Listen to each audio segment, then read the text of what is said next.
Hello, everyone, and welcome to another edition of my special guest TCG show.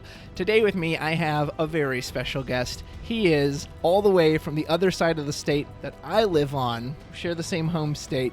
From KC, he is Kyle Kupo Peters, also known as KP. Kyle, how are you doing today, sir? Yeah, doing well. It's funny. I actually live in Kansas now, but I've lived in Missouri. But yes, I lived in Kansas for a little bit. But I moved to Kansas for my current job. So long story short. Yeah. So, but yeah. No, that's awesome. And you know, I'm from the St. Louis scene, and so I'd seen you before. And we actually played each other at a local qualifier way back in 2018. This seems like ages ago now. And I remember then you were wearing the Kupo hat, the Boogle hat you have on right now, and I was like, that's so cool. And I know you were a Worlds representative. I think you were pretty high up there, weren't you? Because I remember your mono win deck was listed on, and I know they did top 16, and it was one of those ones listed there. And I thought that was so cool that you took the Yuri and Shalinka package. It looks like it treated you well there. So speaking of Worlds, and kind of we'll do a little segue for this because I know this is one of the first things you wanted to talk about. One of the forms of competition they had at Worlds was draft. And so I know you wanted to talk about draft, or more specifically cubed. And correct me if I'm wrong on this, I'm pretty sure I have the concept. So draft is when you take a single opus. So let's say we're in opus 12 right now. You take opus 12, divvy up a bunch of packs between players. They all open them up. You pick a card, you pass it to someone else, and you basically shuffle the cards around. But cubed, or what I've also heard referred to as like all-star draft, is a similar thing, except the company picks the cards beforehand. So you're not just pulling stuff from Opus 12, you're actually pulling from a predetermined list of cards. Is that correct? That is basically correct. In Final Fantasy, when you draft, it is, like you said, with one opus. I think people have done drafts before with multiple opuses. Like I've even seen drafts happen with like the 10s, stuff really? like that. I mean, yeah, like not Sephiroth 10 specifically, but like, like the Tifa 10, like they'd be like, oh, these are old packs. Let's do a draft with them. Like, let's just jack around, this is great. And so stuff like that can happen. It's not really limited to a specific opus, but people usually only do one opus. But yeah, so Cube is just like what you said. Their all-star draft is 500 cards. With an 8-man pod, you use 480 of those cards, so 20 of them don't make it. Lately, we've even done some custom cubes where people, including myself, have made their own cube, and it's the same kind of thing, where it's just a list of, for me, it's 480 different cards, and we draft them. And since it's 480, every card will be in the draft, so you always have a chance to draft it. For the longest time, we did all-star drafts. There's a couple of not great cards, I guess we could say. The nice way to say it. Not the backups aren't really accurate for power level. Like some, I'll just say fire and ice they have really well-placed backups. There's a lot of like good effects on them, whereas like for some other elements they're weaker effects. So that's actually what led us to wanting to customize a cube, and we wanted to balance out, like, we don't want to play with backups that are basically just 2 CP evokers, stuff like that, or like Unai's in the cube, but it's so hard to make an Unai deck. Like that payoff's not even worth it in a cube environment. So we took that out. That'd be very difficult. Yes. So, like, there's a lot of good forwards you want to, like, flicker, but you got to get the summons, too, to do it. Correct. You got to literally have everything. So, that's usually not the best draft strategy, is to try and draft everything. Yeah, that's basically what led us to making custom cubes, is to take out a lot of the either unplayed or unused cards, take out a lot of the, like, blank, like, no effect, like, backups, even forwards sometimes. Cards, and then just replace them with something that will be used or could be used, something that's interesting. So that's basically what we do, and we do this pretty commonly in the Discord. We have a couple Discords. I guess I can give you the links. I'll post the links to the Discords in the description for this video afterwards, but go ahead and plug them. The Discord channel is FFTCG Cube Club, and there's a global Discord for Final Fantasy TCG that also has like a cube channel. When we cube, I'll tell you what, like, we get a lot of characters. Like it's not just NA. Like I cube with Alex Hancock all the time, and he's like a 6-hour time zone difference for me. We'll draft with Australian people like Rob Meadows, and sometimes Shikadi, and just a whole bunch of like, I like drafting with people from different regions because, well, one, like we all have different play styles, right? But it's also just, it's like a community, and it's also, we were actually checking up on each other during like all of this, like, we're all affected by COVID, so like what's going on, how's everything going on over there, oh, we're in lockdown, oh, I hope everything gets better, like we actually care about each other, we want to, and it builds the bond, and we want to like, eventually we'll see each other again, but like who knows when that'll actually be, so it's just nice hearing from people. No, that sounds fantastic. So if like, is there any restriction on the people who can join, or is it, hey, if you guys are interested in Cube, come sign up and we'd love to have you? Yeah, basically the second one. Yeah, everybody is basically invited. We have recently been getting like 8 to 10 people a lot, so there's a little bit of overflow. So like if we could get enough for like multiple cubes, that'd be sweet. We even have it set up in the Discord for like where, like if you want to do the All-Star draft, there's a link for you to do it. Same thing if you want to use like my custom cube or somebody else's custom cube, like all the stuff's in there. Let me ask you this. So I assume you guys actually play each other with the cube, right? Are you using Octagon, or are you actually using like webcams and real cards, or how do you actually play it? What we do is we go to this website. Somebody from Rally, Lauric is his name. I don't know his actual name, but on Discord it's Lauric. He made this website. It's like FFTCG Cube Draft. I'll send that to you as well. Yeah, I'll put that in the link, or I'll put that in the description. We draft on there, and it's really nice, really convenient. And after you're done drafting, you can build your deck on there, and then you can export it to Untap or Octagon. Nice.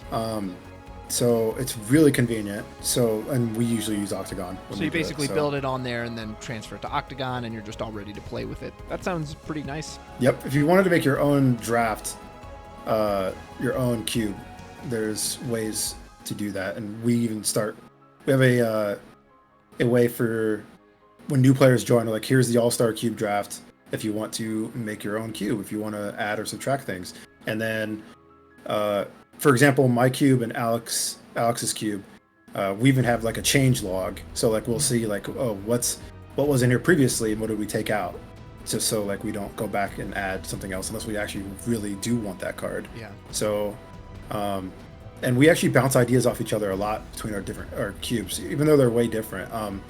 Alex's is way more balanced, and it takes the focus is basically the All-Star draft, but more balanced, getting rid of all the not so great backups like I was saying before, and also powering down fire and ice, because those are probably the best elements, and then powering up the other elements with better cards. So, and then mine,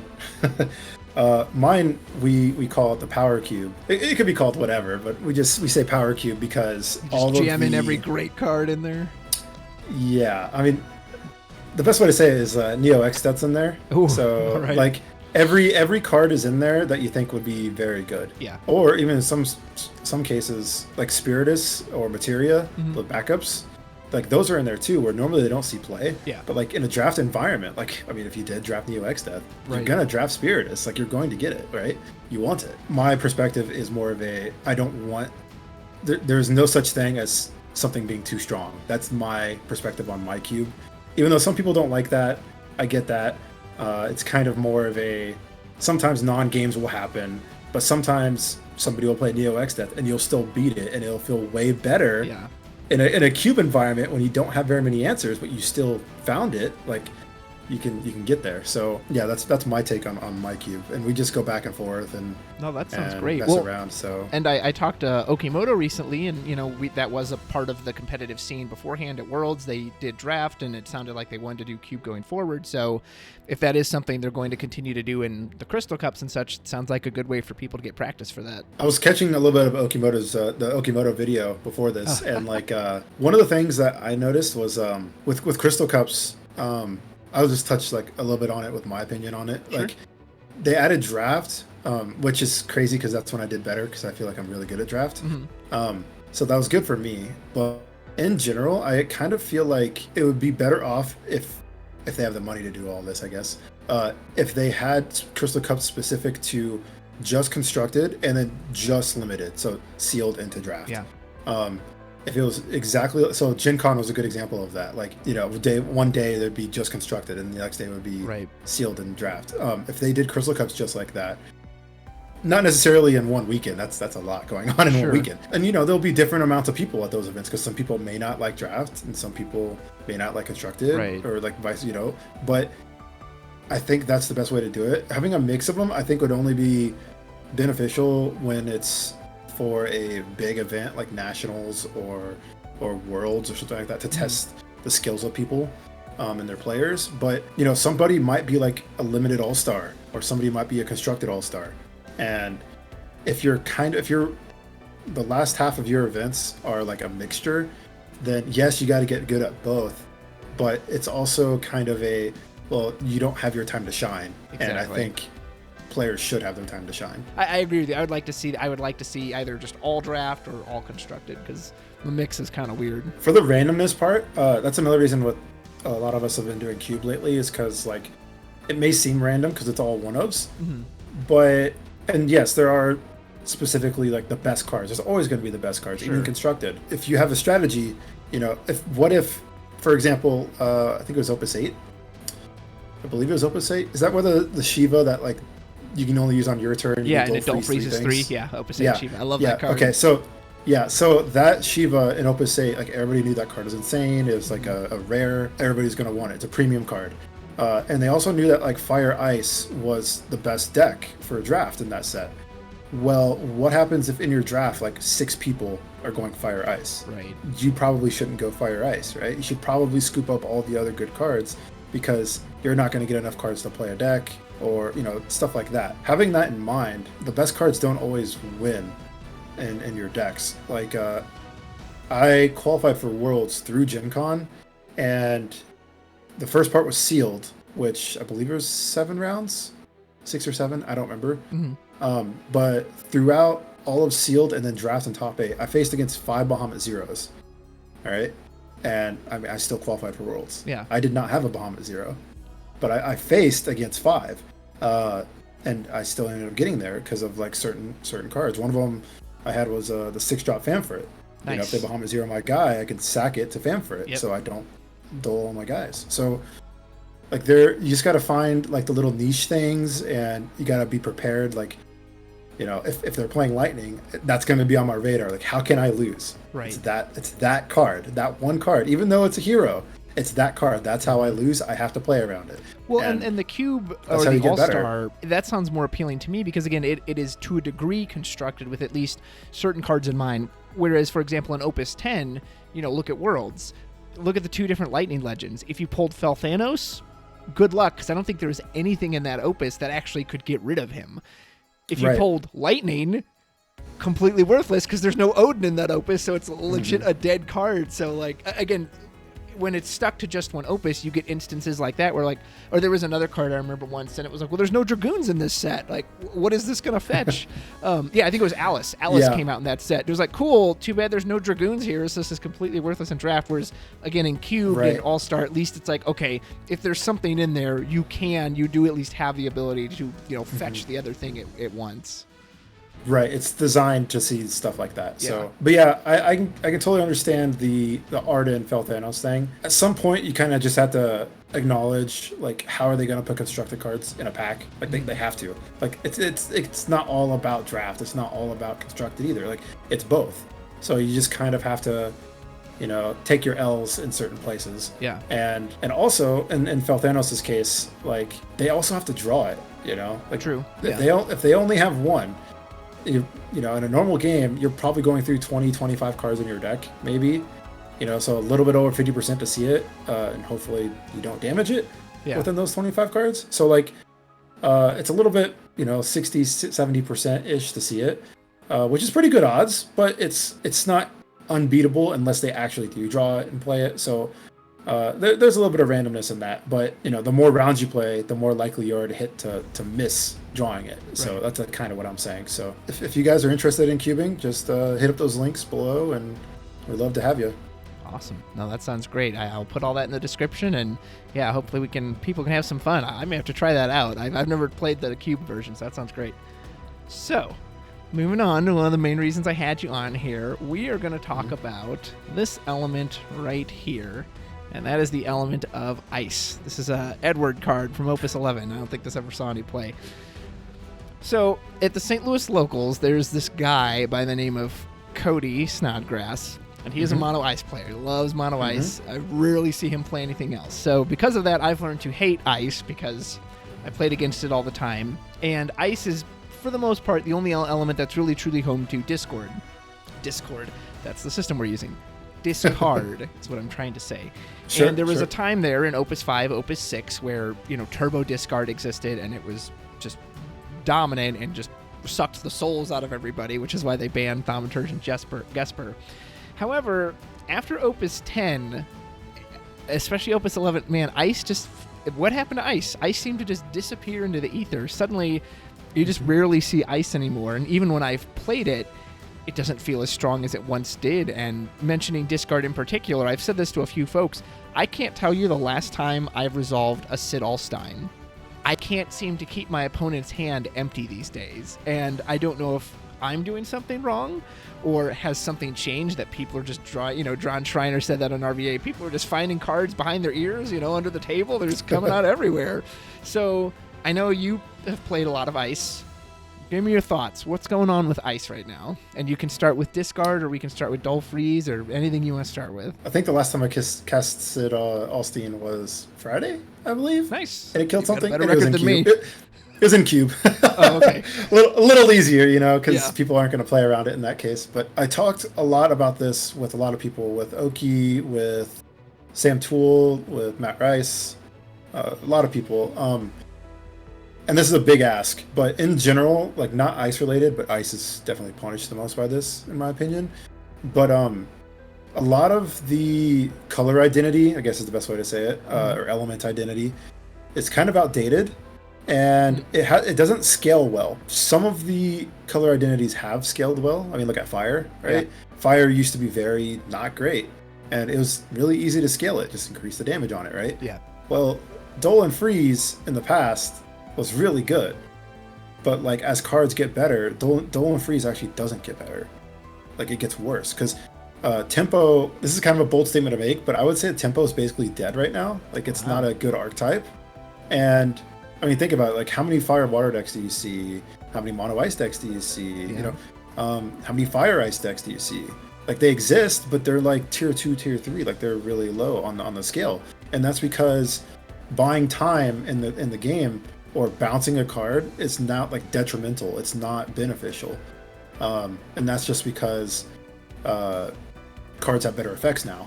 So with Dole freezing before, like that would be like, oh man, I'm basically taking a turn off. That's kind of how it felt. Yeah. Whereas nowadays, you're just like, oh, whatever, I'll just play this other really good forward. And then next turn you have to deal with both. That's kind of how it is now. Whereas like back in the day, if you did that, then like that was like your best card and your second best card. Like it was really hard. Whereas now your entire deck is chucked of good cards. So it's hasn't scaled very properly. And the big ask I was talking about is, which I've talked to Rice about this a lot. I don't know how they would do this, but if they just gave like a new identity to every color, like that would just freshen the game up completely. Like even if they don't need it. Like if they just added a different identity to Fire that wasn't damage based, like I don't have no idea what it would be, but you know what I'm saying. Yeah. Like, Fire kind of has haste and Lightning kind of has haste, and then Lightning has this whole, it can dull stuff or do stuff to active forwards, and but like if we know the current like color pie, we could also just say like, okay, what's wind? We know it's activate, but yes, it's actually everything, right? Yeah. So if they could like lead us in a direction again, I think that would be great. And but again, that's a lot of work. That's a big ask. Right.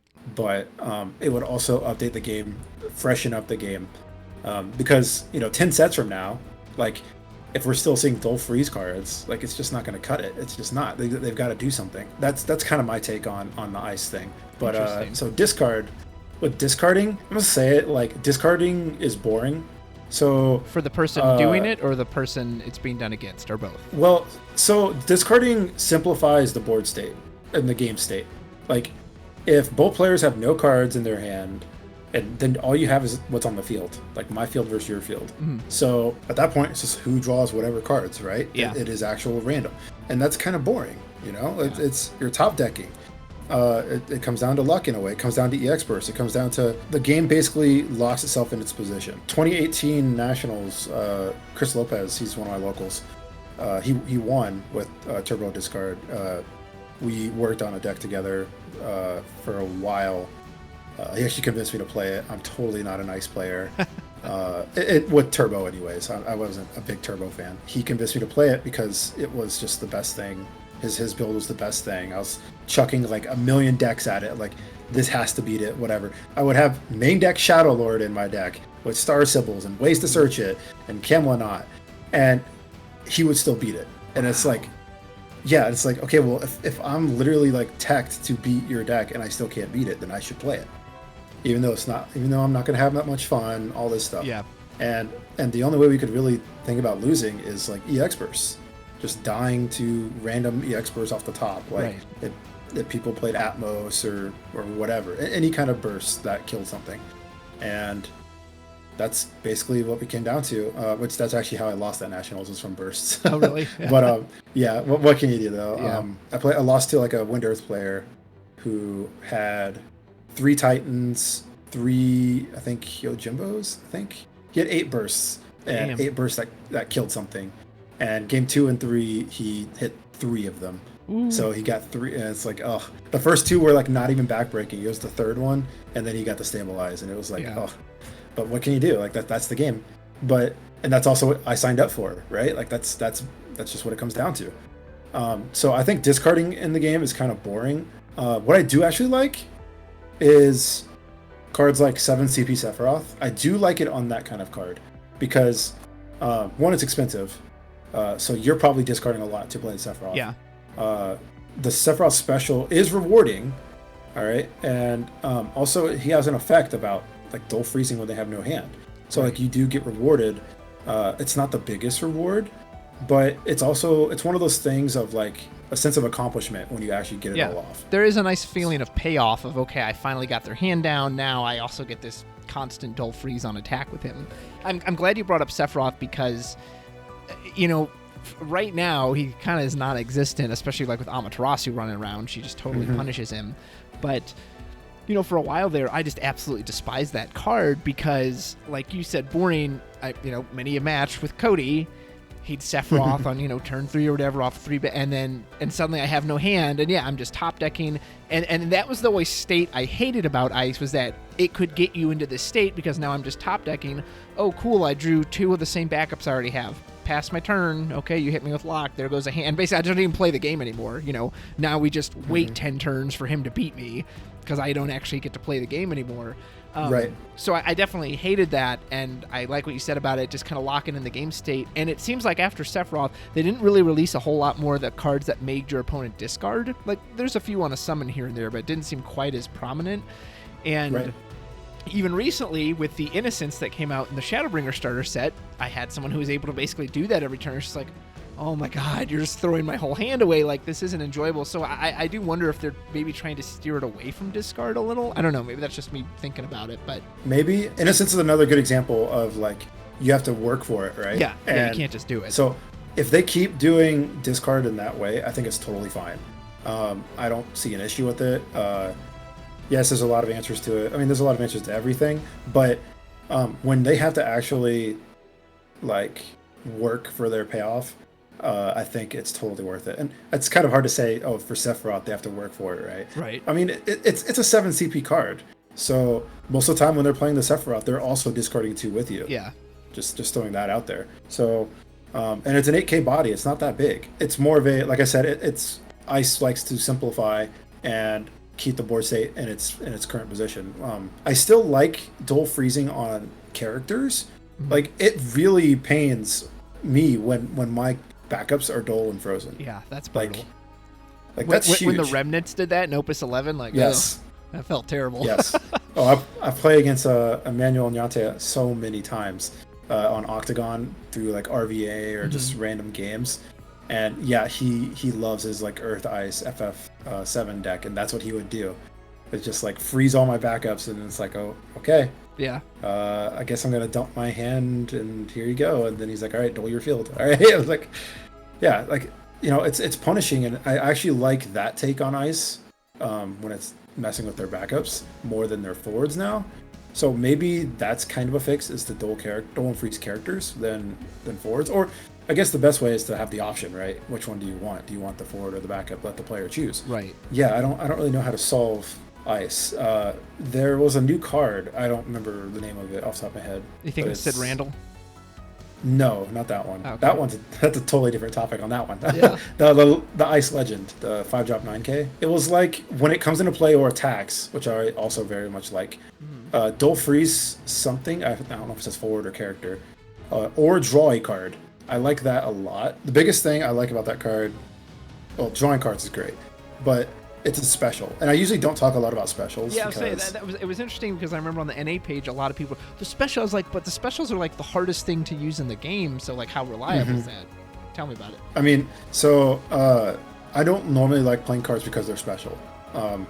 So right now, this is gonna sound crazy. So at R3, I went to R3 and played Water Lightning aggro, and Alua was the worst card in my deck by a mile. Like, that's hard. It was terrible because the only time it was good was when I specialed, and sometimes even when I specialed, it wasn't good enough. Huh? That's crazy, right? Yeah. When did that happen? Yeah. Shoal is like the game ender. Exactly. So, and that is what ended up happening. Is like I would only shoal when I could win that turn. Otherwise, I'm pitching this Allure. I'm not holding on to it. I'm using my resources efficiently. Like, so that's usually why I don't like playing cards, because they're specials. It's because like otherwise they're just CP. One of the things that is, I would say, broken with Ice is whenever they have a way to remove a forward that is not dual, and it's not really a broken effect, but it breaks the color pie. Yeah. Ice is known for doing stuff to dual forwards. Or dual characters, like whether it's breaking them, freezing them, whatever. Umaro broke the color pie. So Opus 10, Opus 11. 11, yeah.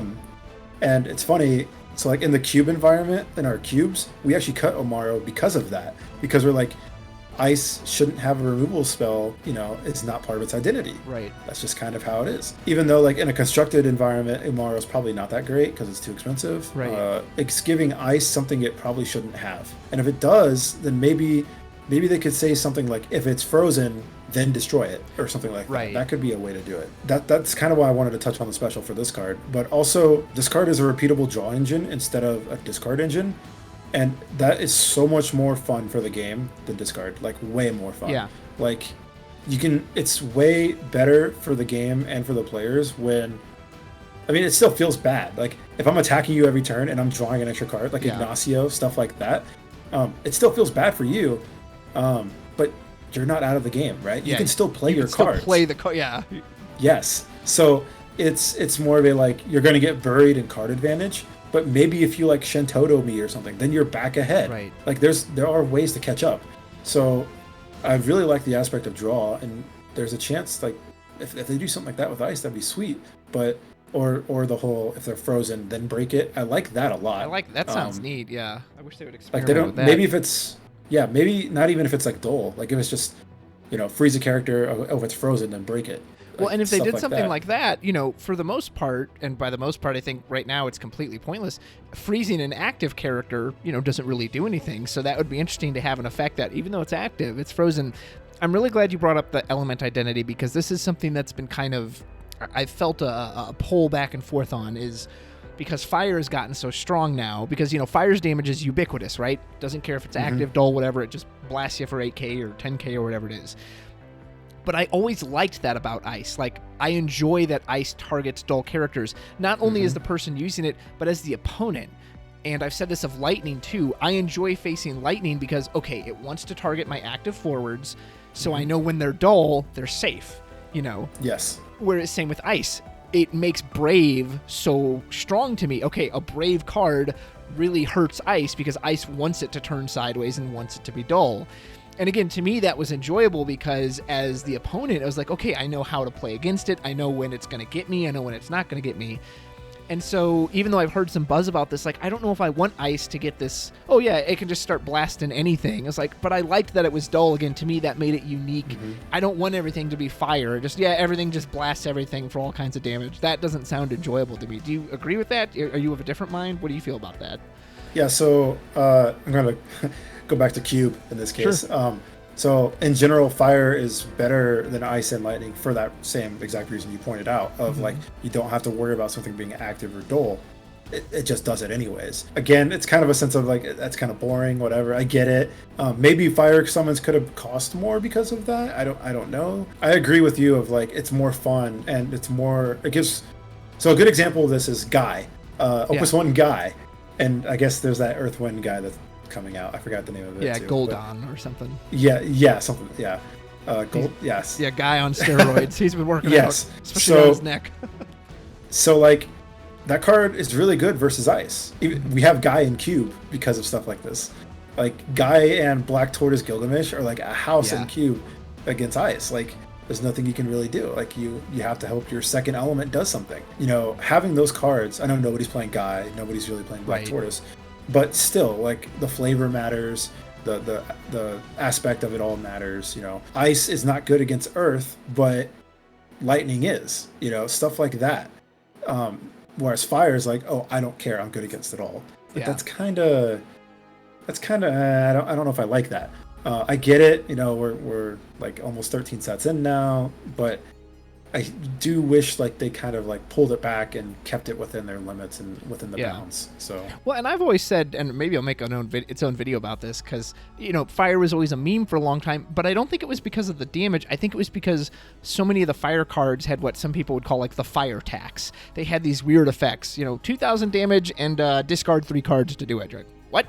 You know, like to me that was what kind of held it back. Was it wasn't the actual damage, because the damage is solid and like you said, it hits anything, but it was these weird effects they had. Like, I don't know if that was a balance attempt, like, well, that's how we'll balance it out, is you have to throw away your whole hand to do a 1 Bahamut or whatever. But for me, in my opinion, I think what really made fire playable, I mean, they obviously got like good summons recently, and now the summons are probably the best part, I would guess. But for me, it's the forwards. Like, think about all the crazy forwards that came out since, like, I don't know, Opus 7 and above. Like, they're all really good in fire. Yeah.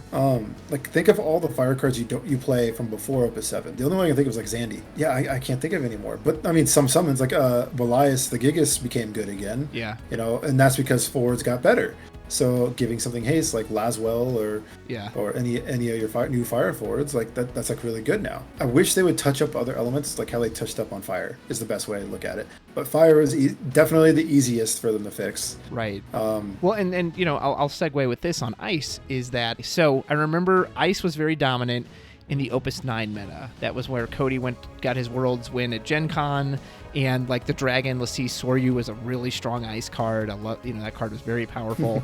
And in particular, as Cody pointed out, well, they banned Dodaluma, and Dodaluma gave ice so much trouble because what is everything ice does? It chooses. That's everything ice does, is it chooses something. Dadaluma's like, you want to choose me? Go ahead, freeze me all day long. You know, I'll blow you. And what do we have now?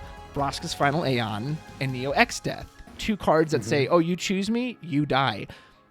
If Neo X Death comes down against a mono ice deck turn 1, what do they do? I mean, genuinely, what do they do? There is no single card. Like, is there any way for them to be efficient in removing it? I don't think so. It's out of Zalira range. They could do Umaro to send it away, in which case it costs them even more, and they'll lose the Umaro. It can't be Zalira'd. Any kind of ping damage, they're going to have to hit it multiple times. Like, what do they do? Same with Braska's. Like, you know, I don't want to freeze Braska's because I got to pick him, and then he blows me up. Like, those 2 cards, again, Dadaluma was such an issue, and having played Ice again, those cards just destroy Ice, just completely wreck it. Right, and that circles me back around to the new Ice legend of, like, having the option to dual freeze. I mean, it's even a character, but it did say forward. Having the option to do that or to draw a card, like, you don't have to choose. Now you just draw a card. So that kind of plays around that issue. But no, you're right. Like, the only efficient ways I can think of off the top of my head are like both the Mateus the Corrupt, the 1 CP and the 5 CP. Yeah. But like the 1 CP, then your opponent just has to mess up. Yeah. That's really what it comes down to. And then the 5 drop, that's just overcosted and not very good. But I mean, there are answers, but like, you're right. It's not good. I mean, that's also, those 2 cards are not very well designed. The Braska's Final Aeon and Neo X Death. But I agreed. But like, you're right. Like that is a reason why they're kind of downplayed right now. Mono ice is downplayed right now. Okay, so we know choosing kind of struggles, and I also have to give a special shout out to mention to frickin' Kadaj, a card that says, yeah, go ahead and freeze me, it's meaningless, I'll just disappear and return. Like, that made me so mad. It was like, freezing that card was pointless. That's another well-designed card. Yeah, right. So a new thing it seems like they're maybe experimenting with, we saw this in Gentiana, which was a really neat card from Opus 11, which says if your forwards are dull, they lose their abilities. And trust me, I tried the Vayne Gentiana combo to keep down that Braskas, and it's just very difficult to maintain them on the board. Now we've got this new card that I'm really excited about in Sid Randall from Opus 13, because right now ETBs or enter the field effects are rampant. You know, that's what everyone wants because they have that instant value. Well, here's a card that says, yeah, when your forwards enter, they don't get any of that, and they won't trigger any others. So you kind of mentioned new identity earlier. Is this something you should maybe think they should shift ice into? Is, I don't know how you would define it, restriction or weakness or reducing their power, you know, what, not power loss, but basically they're taking away their abilities. They're saying, hey, we're going to blank your cards. You don't get that awesome text anymore. And will that work? Do you think that'll be successful? Here is what I think they're trying to do, and it makes sense with ice. They want ice to be the control element, right? Yeah. That's kind of what it feels like. And I totally like effects like that. Like Gentiana is a very perfect example. I really like that effect on an ice card because there will be a time where that effect's going to be really good. We don't know when. It's also not normal. Like, you don't see cards like that very often. Yeah. I like seeing stuff like that. Sid Randall, I don't know if it'll be good, but it has potential, which is a good thing. Potential's definitely there. It's funny because that card demolishes my Versatile deck. It's like my pet deck. Yeah. I've been playing that a lot recently, and I have to add summons now because a special shout out for you. I was playing at a local this past weekend. We were in person at a fantasy shop and had masks on, and my buddy was playing Versatile. I was like, oh, Kyle Peters loves that deck. He's going to be running. Yes. Versatile's another ice card that I like the design of, just in general, because it's like, it does something like drawing cards. Like, I mean, it's a little different because it's the color pie. It's not right. Really, yeah, he's more multi. Right. Again. Yeah. But like, I guess what I'm trying to say more of is with the taxing effects, taxing effects are always very hard to develop in every card game because they don't want to make them too good, but if there's like a fine line, they're either too good or they're terrible. And that's kind of what Turbo Discard was, right? I mean, if you think it was basically a tax, it was, hey, you don't have a hand. Right. It's really difficult to make it like good but not too good. My first instinct was like, if Sid Randall is a 4-drop 8K that does that, it's like, oh, wow. Like, that's really good. But I think it's a 6K. Yeah. So, yeah, there's that drawback. But I actually have a local who's, like, a fan of, like, Sid Randall, like that card and card effect of locking your opponent out. He also likes Dark Emperor, stuff like that. Yeah. Like, he wants it so you have to play your deck in a not normal way. And he just loves making decks like that. His deck may not be the best deck in the tournament, and he may not win. Maybe he will win. But the biggest thing is, like, he wants you to have a tough time because you have your plan A, whatever. Right. You know, if your plan A doesn't work, what do you do? Well, that's basically what he wants to bring to the game, and Sid Randall's a perfect card for that. We were talking about Sid Randall this weekend, me and my buddy Steven, and I love Warriors of Light, and I like the new Ferris, and I was thinking, I was like, oh man, I don't think my deck could actually do anything against Sid Randall because it's mostly based around enter the field effects, you know, Trigger and Ferris, Trigger and Aegis, whatever. And I was like, yeah, I'd have to, like, you know, put in different tech choices and such for summons because none of these forwards are actually going to do anything when they hit the field. So that would really hurt me. So, like, I don't know if I like that direction, but I do like that it's something new for ice. I think out of every element, ice should probably, I don't know if ice is the worst, but it should definitely be touched on the most, I feel like. Because I feel like Dull and Freeze just isn't going to cut it anymore. So I think if they're going to experiment with any color, I think it should be ice. Interesting. Any element should be ice. Interesting. So you think Dull and Freeze has kind of had its day on forwards especially, eh? Yes, basically. And do you think, again, because of cards like Braskas and Neo, because you have to choose them and so then you get punished? Or do you think it's because there's just too much reactivation in the game? Or is it like you said, there's just so many good forwards and a lot of them have ETBs or whatever else, so they don't care if they're just putting, how do you... I don't know, it's not very easy to explain. Like, it's more of a, like, so... Because there's still times Dull Freeze is like, the whole board's frozen, like, I don't know what to do here. Oh yeah, so a card like Ultimecia, the Ice Ultimecia, where it freezes, you have like 3 modes. Yeah. When it freezes all their backups or freezes all their forwards, that card is like very solid. You know, something like Genesis. Yeah. Genesis is how long has it been since we've seen Genesis? Like forever, right? And he was like the poster boy. Yes. So like, dual freezing one thing, I don't think is necessarily good enough. Whereas, gotcha. You know, if you can. I don't know. There's this Kurosame. This would never see playing constructed anymore, I don't think. But there's this like Kurosame that's a 5-drop 9K that says when it comes into play, freeze 2 forwards. Like having something like that with like a better effect, like more additional effects or something, I think would be really sweet. Something where, but you don't want to go overboard, right? Like you don't want it to say dull freeze 2 things, like or you know, because there's a big difference. But only doing one, like Genesis is already under stat. Yes, if he connects, he does discard. That's really good, but like, there's a reason why we're not seeing effects like that. Like, yes, it's Braska's finally on. Yes, there's Neo X Death. But it's just the average forward out of 4-drop is an 8K. Like that's a problem for Genesis. Yeah, you know.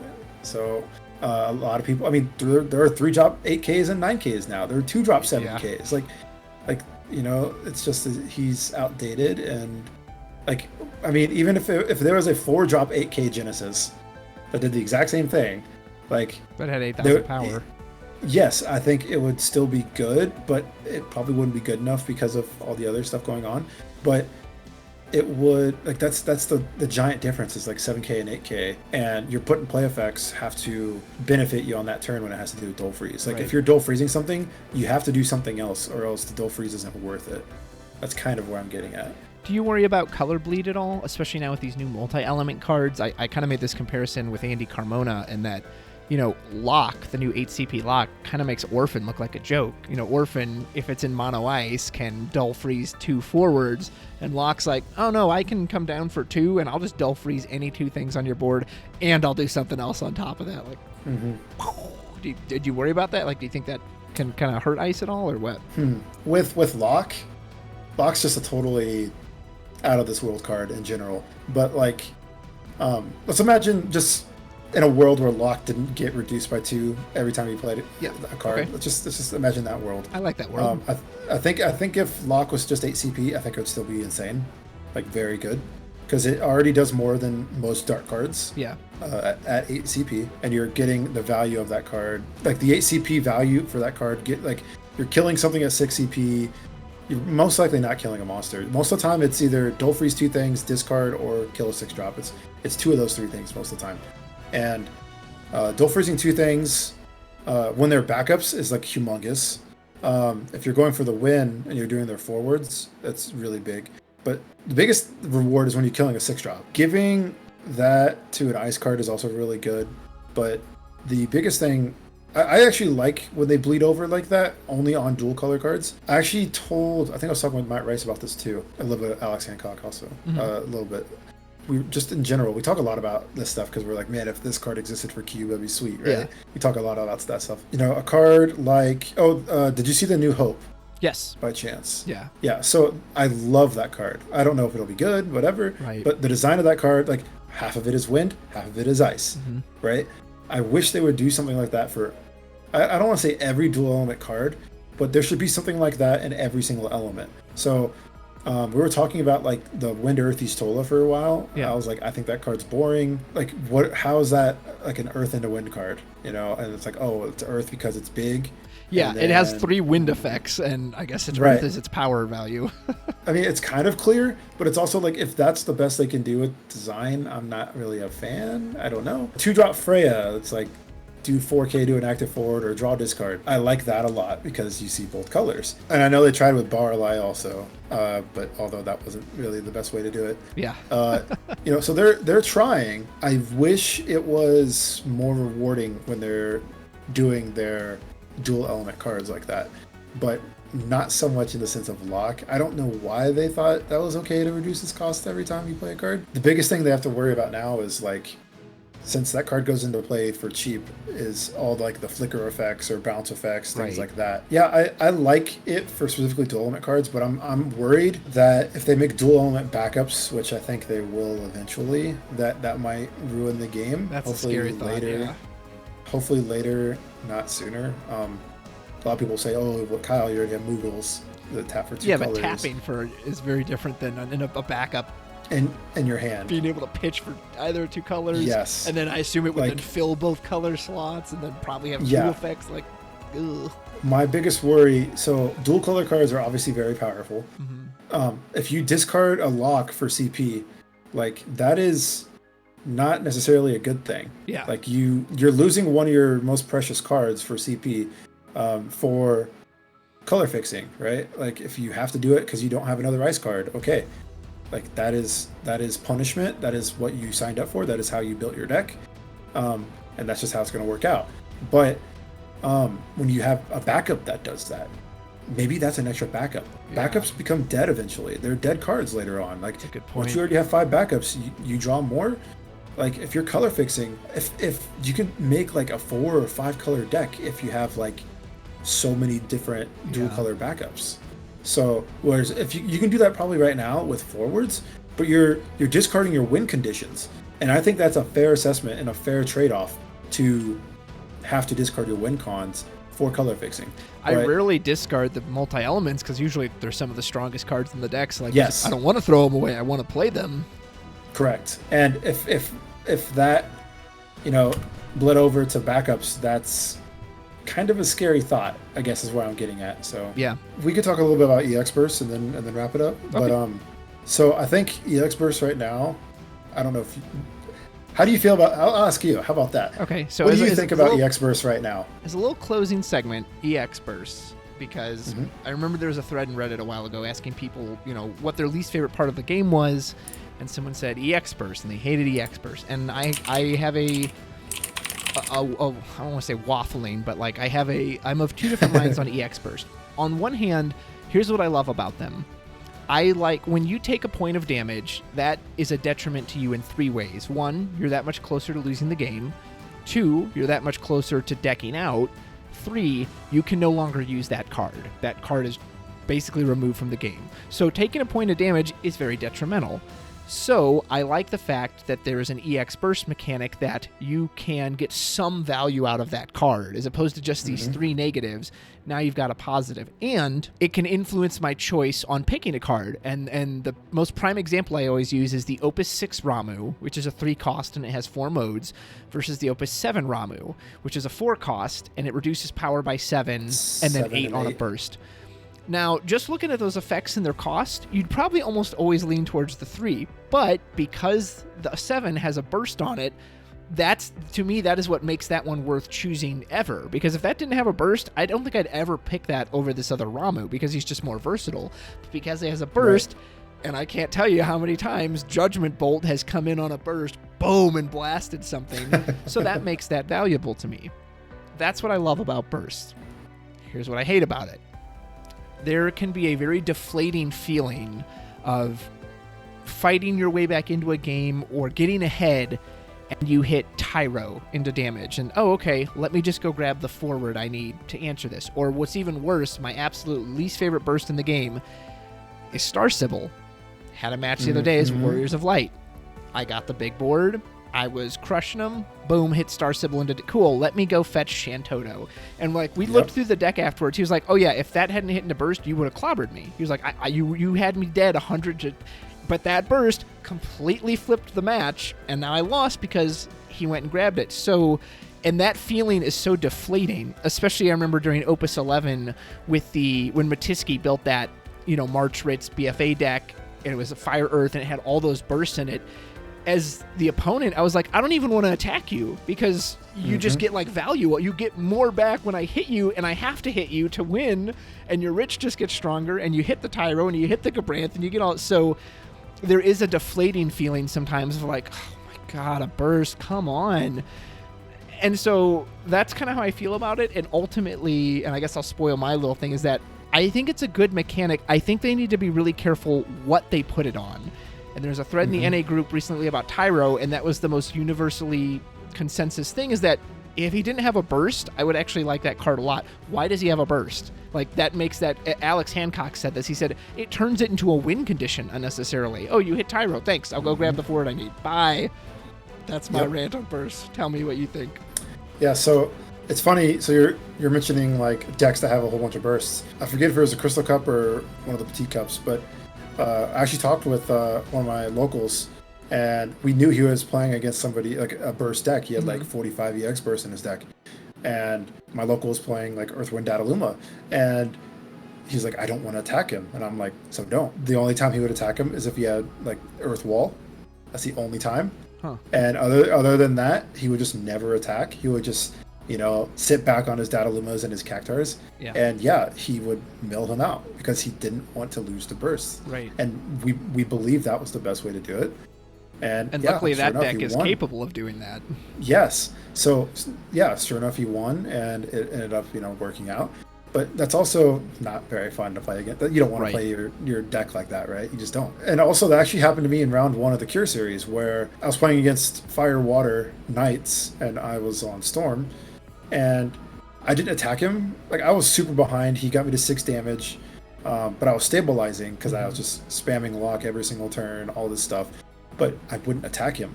I didn't attack him for like 5 turns because if he hit like any burst, like a bounce or any kind of card advantage burst, there's a good chance I could lose. So I just wouldn't attack because, like, even if it's a free attack, even if he didn't get a burst, there's potential of something terrible happening, him stealing the game from me because of a burst. So I didn't attack for like 5 turns, and then I have like a full grip, and then I'm like, okay, I'm finally okay if he hits a burst. Okay, I'll start attacking. He never did. I played around it in that sense, but the biggest thing is, like, I actually like games like that where it's like you're rewarded for waiting and chilling out, stuff like that. That is actually fun, I feel like. What if that was in a Crystal Cup and somebody did attack and then they won because they hit a burst like that? Like, you're so far, you got him to 6, now you're like 5 or 6 cards behind, but now you can steal the game because of the burst. Yeah. Like, that's like the coolest feeling in the world when you steal that game, right? But the calm and patient player is also rewarded for being calm and patient. So I actually like both perspectives in that case. I also like how EX bursts are usually like a +1. They only do one thing. They'll kill one forward, or you'll draw a card or add a card to your hand. It's only one card every time.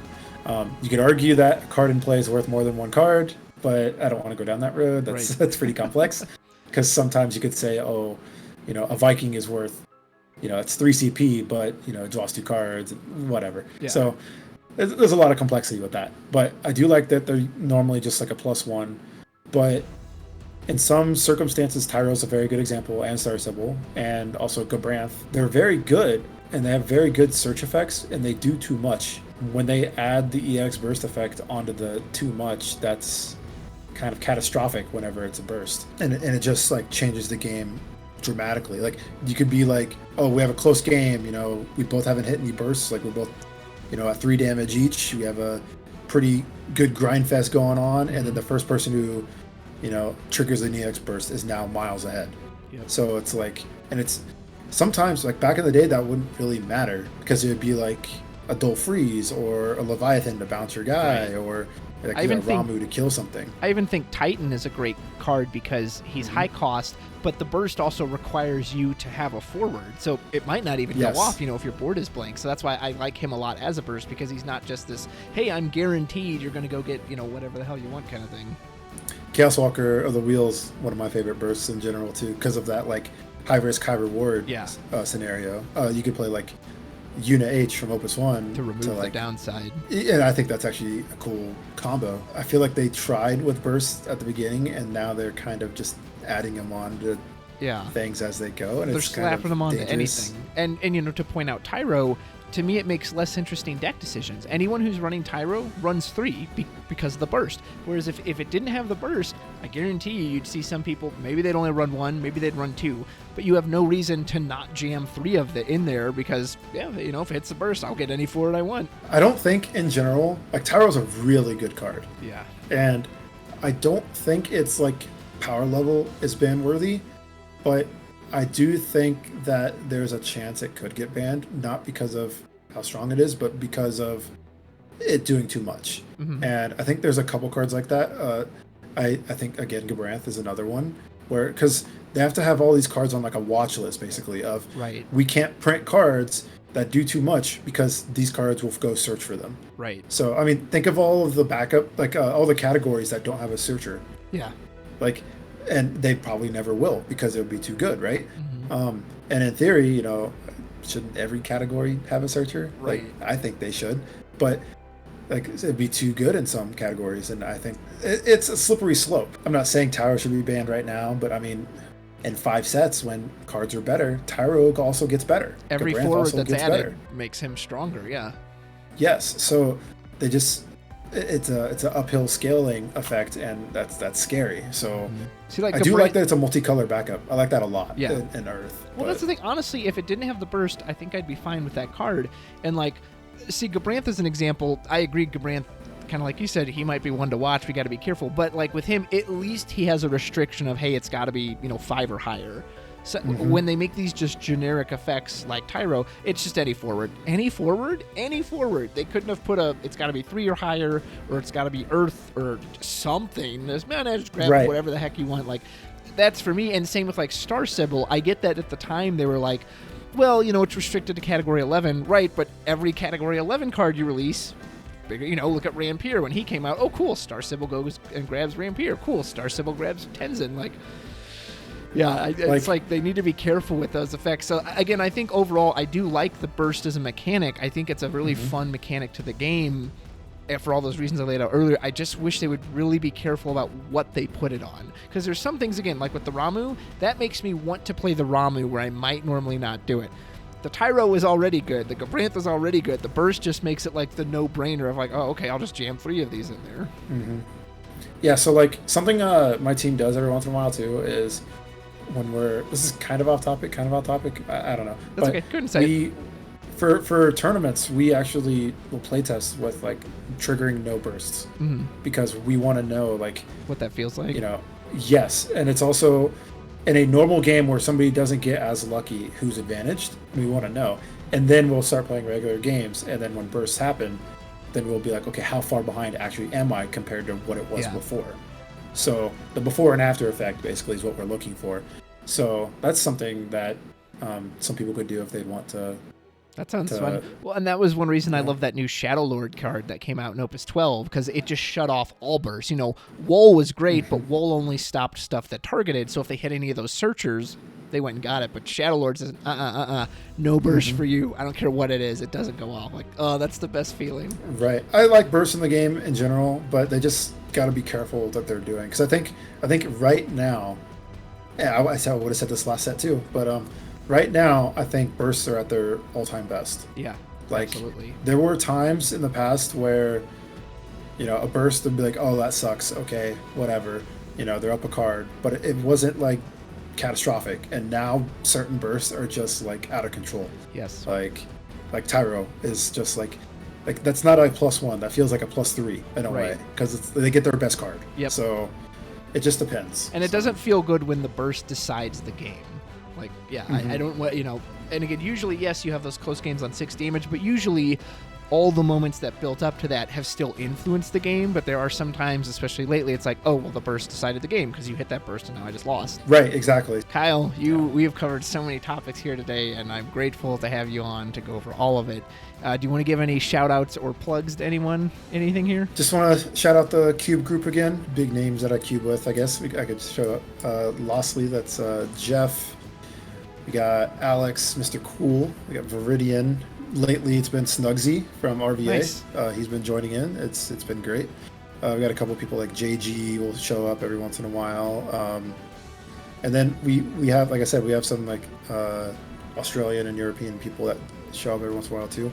If you guys want to cube it up, just hit up that Discord. Also want to give a shout out to my team, Project Zodiac, and also to the Meta Potion team. I've been hanging out with them guys a lot lately online, and for R3 I roomed with Oki and Brian Berkeley, and nice.